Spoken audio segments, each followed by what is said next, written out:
8:30 de la mañana en Bogotá, Quito y Lima. Nosotros continuamos en Directo América por France 24. Yo soy Andrés Mesa Muñoz y a continuación los titulares. China y Japón disipan rumores de un deterioro en sus relaciones durante la cumbre de la APEC. Después de que Donald Trump se marchara, la primera ministra japonesa Sanae Takaichi se reunió con el presidente chino Xi Jinping y anunciaron que ambos países acordaron construir un vínculo estratégico mutuamente beneficioso.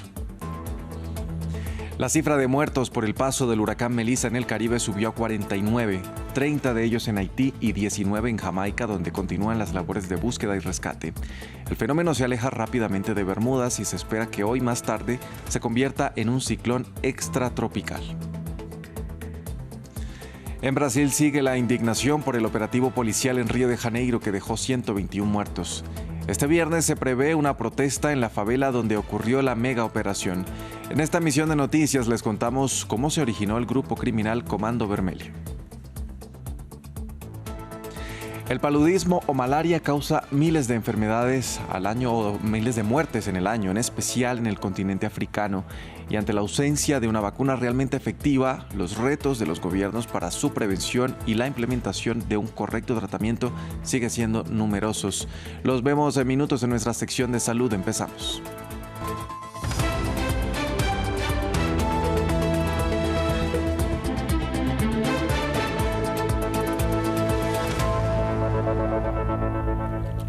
Vamos a iniciar en Corea del Sur, sede de la cumbre de la APEC y lugar del encuentro entre el presidente de China, Xi Jinping, y la primera ministra de Japón, Sanae Takaichi. Ambos líderes acordaron construir lo que llamaron una relación estratégica mutuamente beneficiosa y de esta manera disiparon los rumores de un deterioro que se generó tras la llegada al poder de la mandataria, una conservadora de línea dura. Escuchemos a los dos líderes asiáticos.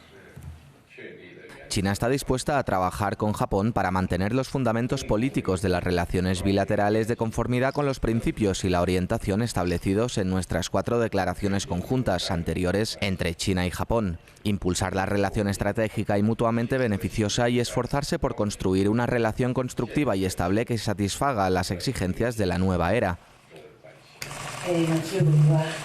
China es un vecino importante para Japón. Japón y China comparten una responsabilidad vital para la paz y la prosperidad de la región y la comunidad internacional.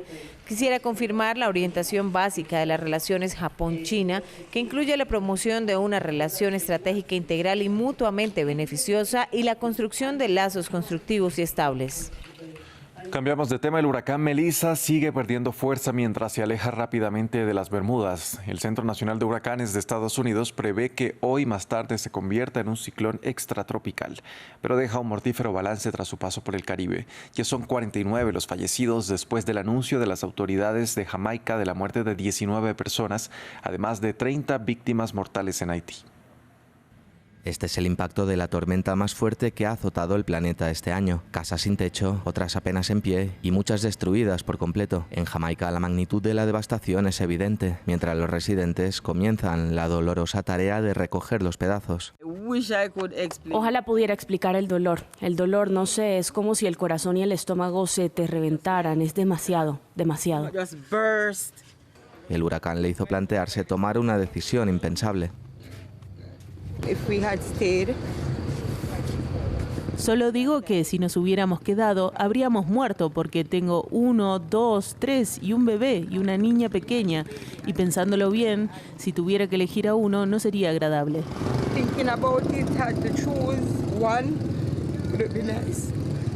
Las autoridades afirman que el 90% de los tejados de la comunidad costera de Black River han quedado destruidos. Tampoco queda prácticamente ninguno en pie en la ciudad de Montego Bay. Ahora se está llevando a cabo una limpieza a gran escala, dirigida en gran parte por los propios residentes. Alfred Hines, de 77 años, camina descalzo entre el barro espeso y los escombros, agradecido simplemente por estar vivo. Cuando el agua subió, me di cuenta de que la situación se pondría grave y que tal vez tendría que escapar. En un momento dado vi que el agua me llegaba a la cintura y unos 10 minutos después me llegaba al cuello, así que decidí escapar. Estoy limpiando, sí, limpiando ahora mismo.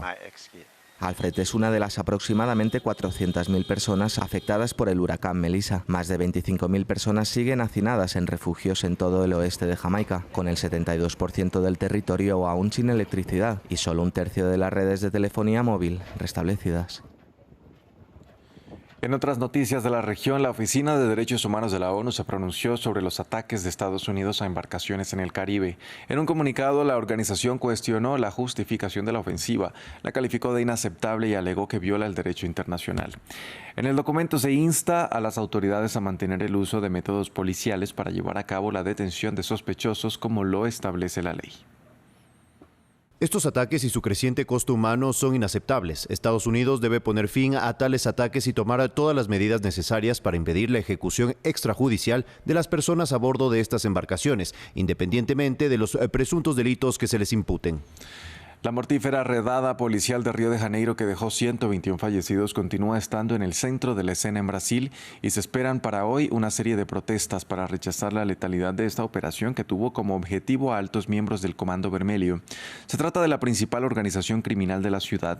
Los orígenes del grupo son de la década de 1970 en una alianza entre reclusos y presos políticos de la dictadura militar. En la actualidad, sus ramas se extienden a decenas de regiones e incluso tienen vínculos en el extranjero. Ramiro Cuevas Verena nos trae la historia. Es el grupo criminal más antiguo de Brasil y nuevamente es motivo de violencia en el país. El Comando Vermelho, que significa rojo en portugués, fue el objetivo de la operación más mortífera de la nación sudamericana. El CBE nació en la década del 70, en medio de la dictadura militar que gobernaba Brasil. El origen, una alianza entre delincuentes comunes y miembros de izquierda apresados por razones políticas que convivían en la cárcel de Río de Janeiro. Al principio lucharon por tener mejores condiciones dentro de prisión y pasó a ser una organización miliciana izquierdista, función abandonada en los 80. Para esa época, la organización excedió los límites de la cárcel y arribó a las calles cariocas luego de la amnistía postdictadura. Quienes estaban libres ejecutaban acciones delictivas como el robo de bancos para proveerle dinero a los reclusos. Con el tiempo, el Comando Vermelho evolucionó y se volcó al narcotráfico como principal fuente de financiación, extendiendo sus ramas hasta Colombia en una época de crecimiento de la producción de cocaína.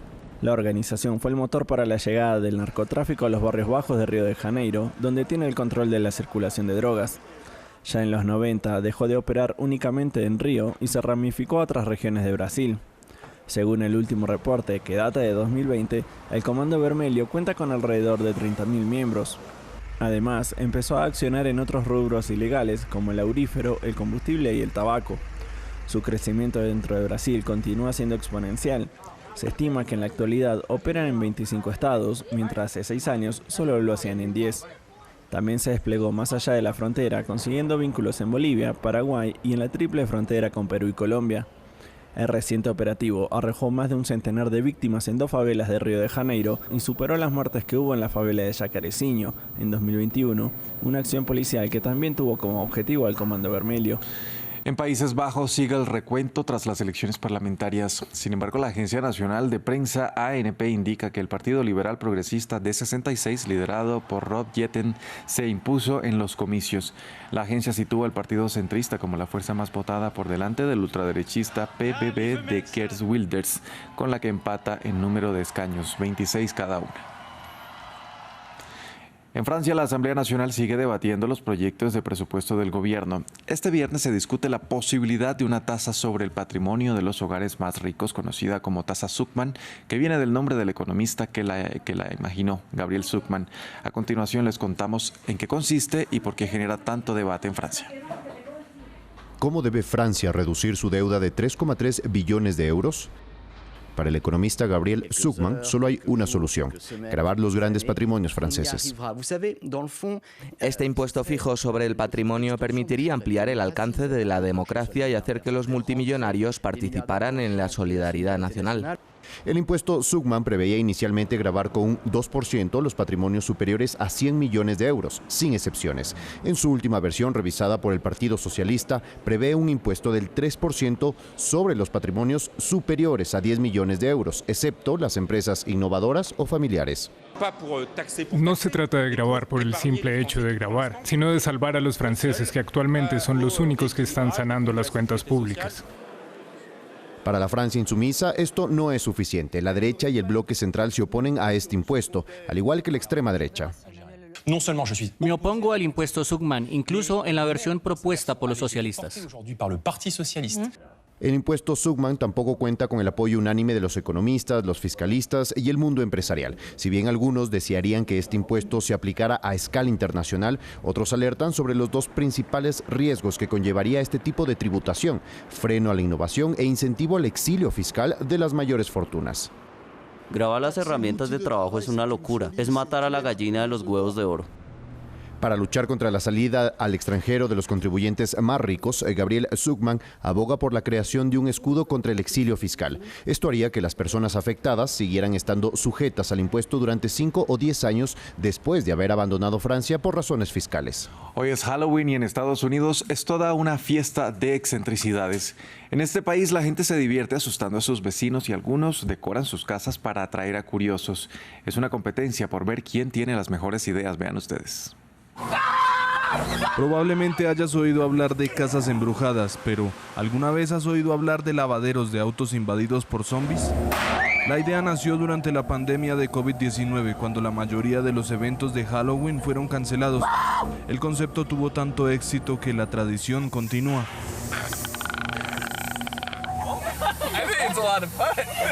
Hemos hecho muchas cosas aterradoras esta temporada y creo que esta es con diferencia la más espeluznante.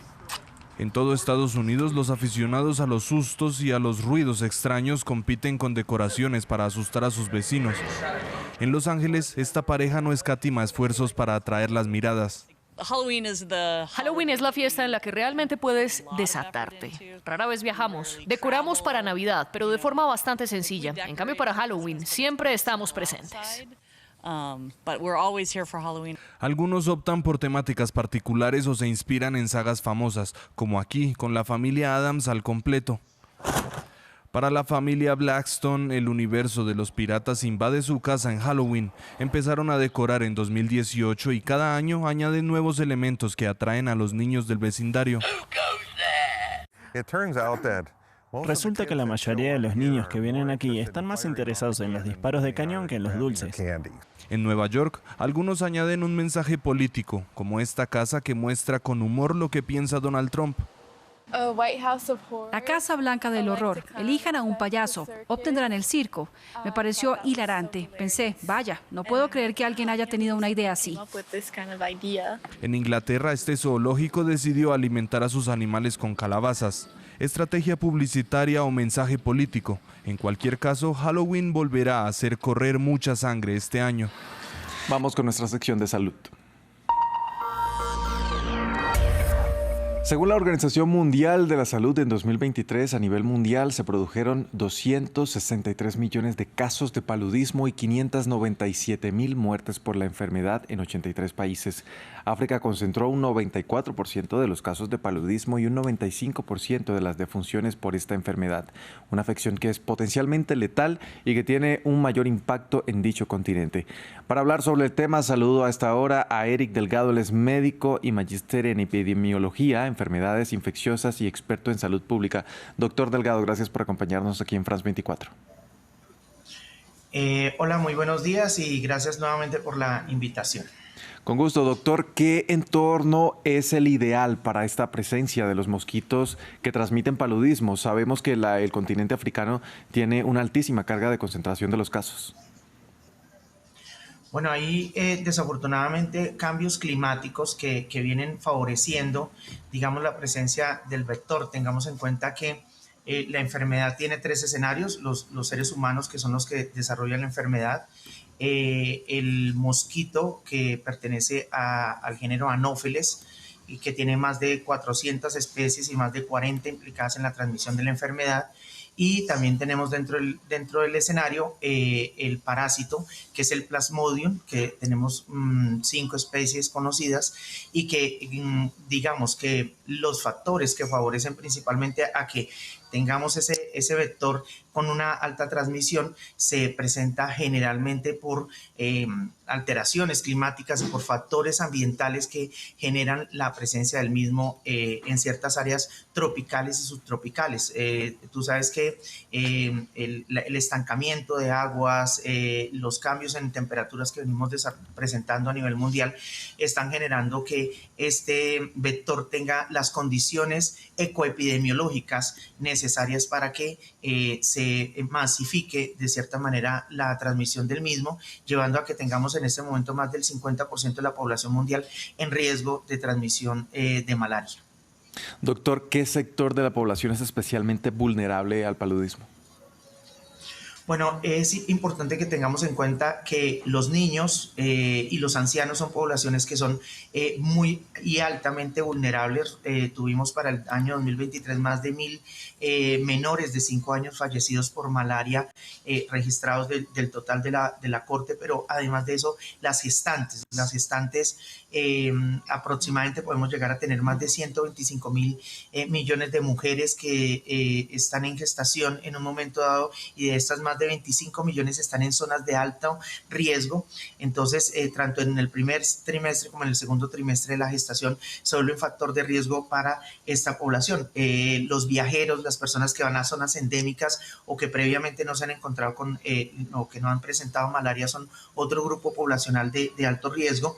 Las personas con alteración del sistema inmune, pacientes con VIH y con otras enfermedades que afectan el mismo, y obviamente las poblaciones que presentan desplazamientos, las poblaciones pobres y vulnerables en muchas regiones del mundo son, digamos, los grupos poblacionales que están en este momento en alto riesgo para la transmisión de la malaria. Ahora, la resistencia de los parásitos al medicamento antipaludismo es una realidad. ¿Existe actualmente una vacuna que sea efectiva? Bueno, lo que tú manifiestas es muy importante. Actualmente la Organización Mundial de la Salud ha evidenciado que de las 5 especies de malaria, 3 han registrado resistencia a los medicamentos que actualmente tenemos, y aunque la estrategia de la Organización Mundial de la Salud es la implementación y la estrategia de completar los esquemas de tratamiento, desafortunadamente presentamos muchas dificultades aún en la entrega y en el cumplimiento del tratamiento de la malaria. Ahora bien, dentro de las vacunas, recientemente, 2021-2023, la Organización Mundial de la Salud aprobó dos biológicos.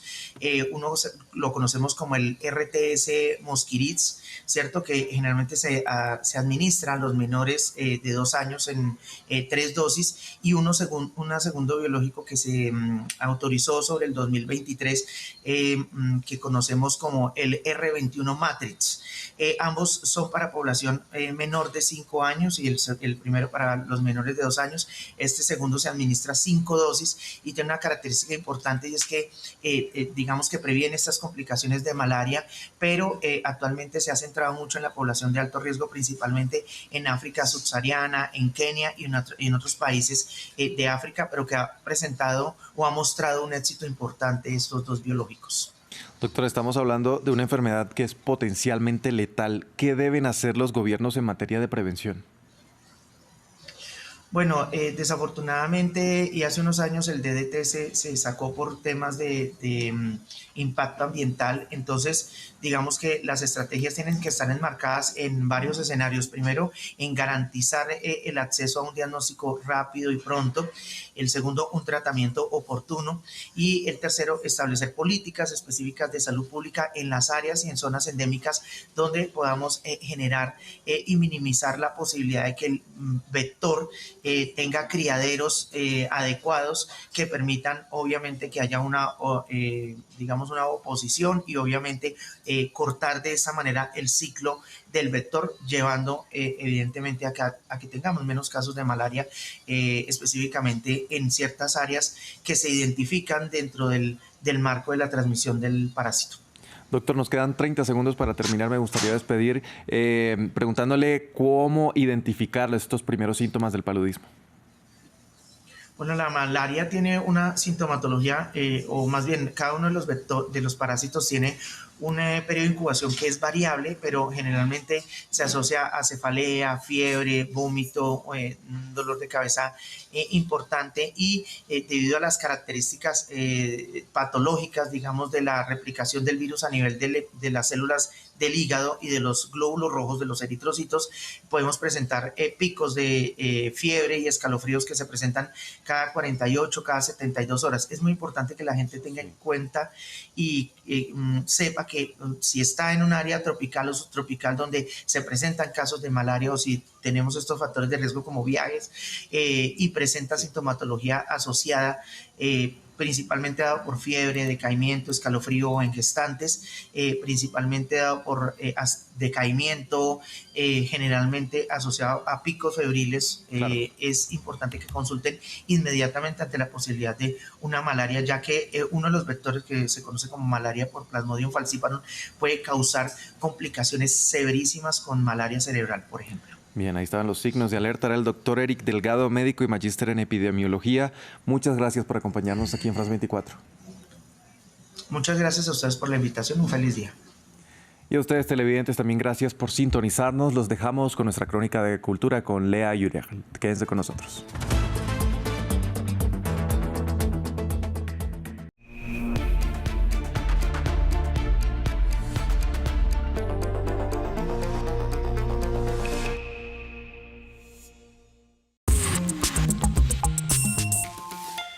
Les doy la bienvenida al espacio de cultura de France 24. Por primera vez, un artista de K-pop, la música pop surcoreana, pronunció un discurso en la muy seria cumbre de la APEC, el Foro de Cooperación Económica Asia-Pacífico. La superestrella RM, líder del boys band fenómeno BTS, pidió este miércoles a líderes empresariales de todo el mundo que impulsen políticas para apoyar a los creadores culturales, subrayando que la cultura también tiene elementos económicos importantes. Vamos a escucharlo. Cuando pienses en invertir en las generaciones futuras, piensa tanto en la cultura como en la economía. La cultura y el arte son una fuerza poderosa que conmueve los corazones. Son los mensajeros más rápidos que transmiten diversidad y resonancia.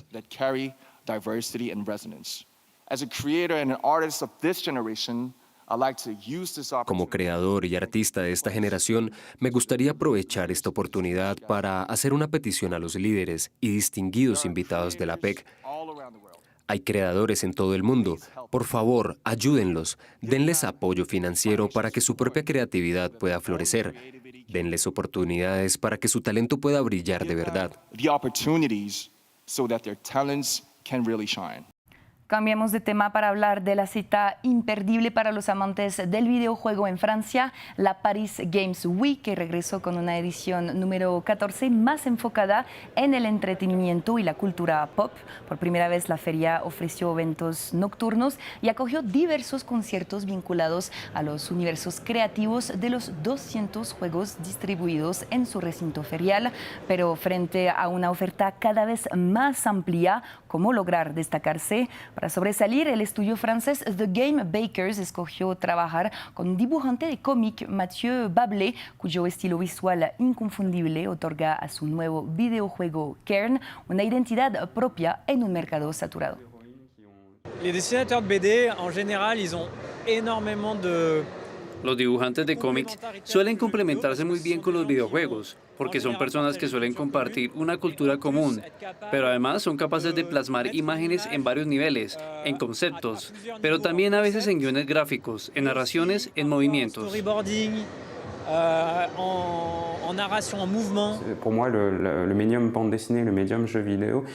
Para mí los cómics y los videojuegos son dos de los pocos medios en los que se encuentra tanta diversidad de estilos y total libertad creativa. No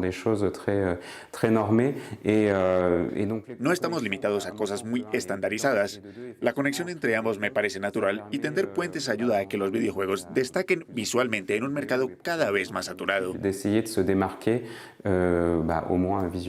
En otras noticias culturales, un equipo de investigadores del prestigioso King's College de Londres diseñó un experimento para investigar los mecanismos detrás de los beneficios que aporta una visita en un museo. Y según ellos, todo el bienestar que uno siente frente a obras de arte se puede explicar estudiando el cerebro. El cortisol promedio disminuyó un 22% en quienes hicieron parte del experimento, por lo que experimentaron un intenso periodo de concentración, lo que les proporcionó agudez mental y que a la vez les relajó. Escuchemos las explicaciones de Jenny Waldman, directora de Arts Fund, la organización benéfica nacional de Reino Unido para museos y galerías, que encargó el estudio. Lo realmente emocionante es que el impacto en la salud es el mismo tanto si sabes todo sobre arte como si no sabes nada. Así que no es necesario saber algo sobre arte para obtener los beneficios para tu salud, para ti o para tu cuerpo, de entrar en una galería y ver arte. No es necesario tener un título, no es necesario saber lo que estás viendo. Es igual para todo el mundo. Nos despedimos con unas imágenes de una experiencia que pocos museos del mundo han permitido y que está de vuelta en una institución muy especial de la ciudad de Nueva York, pasar una noche en las instalaciones del Museo Americano de Historia Natural. El museo había lanzado en 2006 este programa llamado Una noche en el museo, aprovechando el éxito de la película homónima protagonizada por Ben Stiller, y tuvo que suspenderlo por culpa de la pandemia, pero desde la semana pasada, una vez al mes, un grupo de afortunados niños de entre 6 y 12 años y sus acompañantes pueden de nuevo dormir en medio de los dinosaurios y fósiles. Gracias a ustedes por su confianza y sigan con nosotros. Hay más cultura en France 24 y france24.com.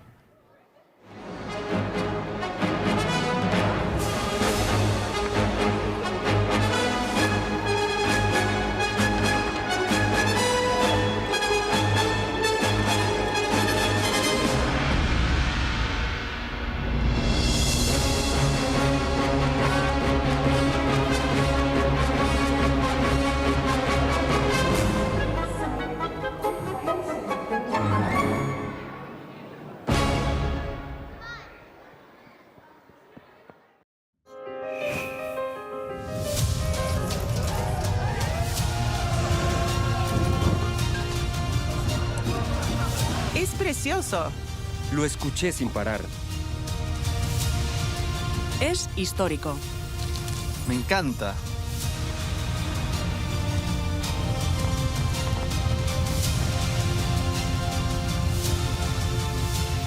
La cultura resuena todos los días en France 24.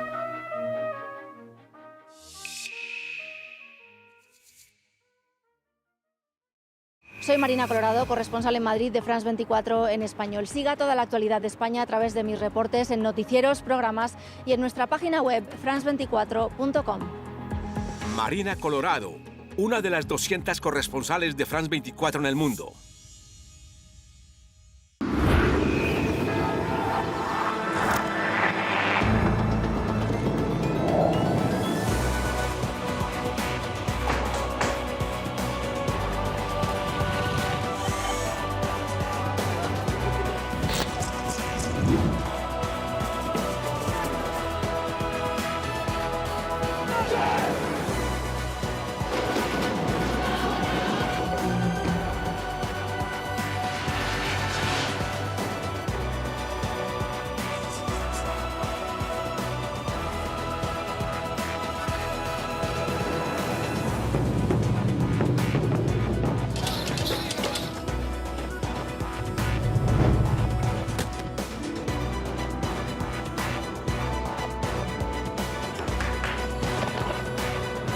France 24, su ventana al mundo. Liberté, égalité, actualité.